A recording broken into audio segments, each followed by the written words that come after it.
Hello everybody, welcome to this presentation on ISO 9001-2008 Quality Management System. If I ask a question to all of you sitting here, how many of you have seen, heard or experienced an ISO 9001-2008 Quality Management System? Almost 100% of you will say that you have seen, read or heard about ISO 9000 somewhere. This shows the popularity and significance of ISO 9000 or 2008 Quality Management System. One of the very important aspects for an organization to succeed in today's competitive world is to ensure that the output they are delivering to the customer is consistent in nature. Now the question arises, how can an organization consistently deliver good quality output to the customer? This question can be answered by using 5 P's, that is people, process, performance and productivity. The basic fundamental requirement of ISO 9000 or 2008 quality management system is to ensure that we have proper standardization in our business processes. Now, how do we achieve standardization?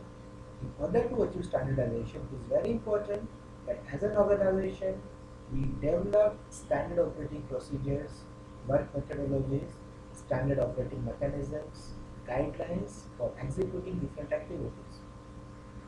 In order to tell you briefly about ISO 9000 and 2000 fundamentals before we go ahead, let me start with covering the complete phrase, that is ISO 9001-2008.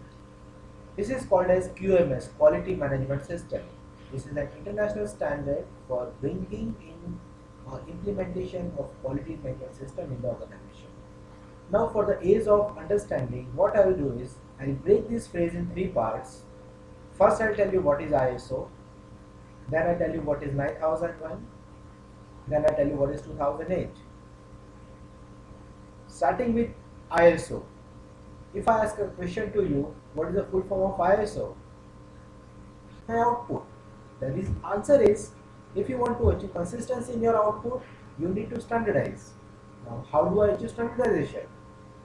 You can achieve standardization by ensuring that there are properly written work instructions, standard operating procedures, guidelines for every processes in the organization. A simple example of standardization, generic example, is McDonald's.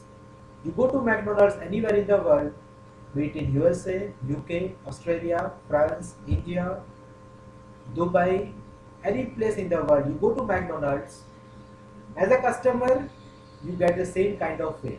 Why? Because they have standardized the business processes. The way they welcome you, the way they take your order, the way they prepare the burger or french fries, the way they hand over you your meal, the way they take your payment, the way they maintain the look and feel of the McDonald's restaurant, the way they say you buy when you are through with your meal and going out of the restaurant is same. Why it is same? Because they have standardized the business processes. What is the outcome of this? As a customer, you get same kind of experience everywhere, every time. This is the power of standardization, and this is what ISO 9000 tries to achieve. Now, in order to achieve standardization, there are different tools available, but ISO 9001 being the most popular, widely used, and respected throughout the world. That's about ISO 9001. Coming to 2008. Now, you people might wonder, this is year 2010. Why we are saying 2008? The 2008 in the phrase ISO 9000 or 2008 indicates the year in which it was revised. The ISO 9000 standard was revised latest in the year December 2008.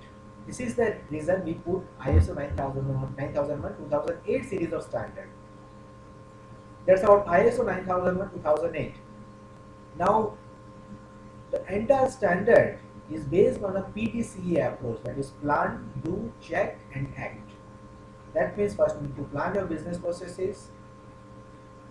You do, that means you execute the processes. Check, did you achieve the desired outcome? And act, if you happen to achieve your desired